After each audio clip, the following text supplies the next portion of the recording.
In our country that we've turned too often to medicating ourselves to try to sleep. Do people turn sleep too often actually tend to to prevent medicating themselves some of these to fall deeper asleep? stages of sleep, like REM sleep. So every These now deeper and then there stages might of be some sleep, scenarios like where in the REM, short term are important a sleeping for pill everyone. may help, but the problem is we are as a society becoming addicted to these As a things, society, and you become not only we're becoming physiologically but addicted to psychologically dependent upon these things. So dependent my upon recommendation to you is pills to help try sleep. to avoid moving to sleeping pills. Try to so avoid I have some moving tips. to This is for sleeping pills everyone at home. first.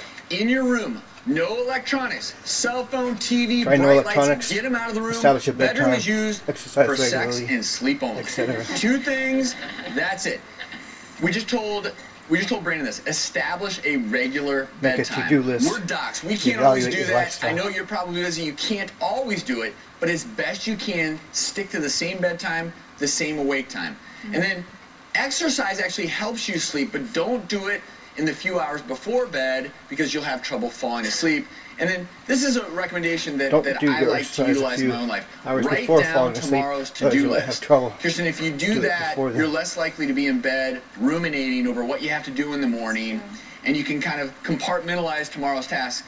And then if there's something in your life that is stressing you out, I think it manifests itself a lot of times when we go to bed.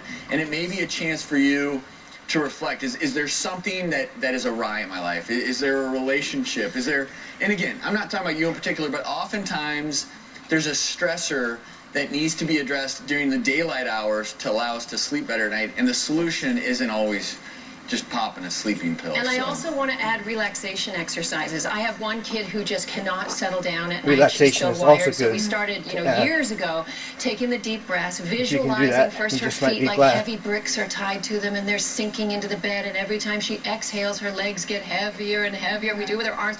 We do it all the way up her body until her head and neck are last, and she's snoring by the time. It just worked on me. Yeah.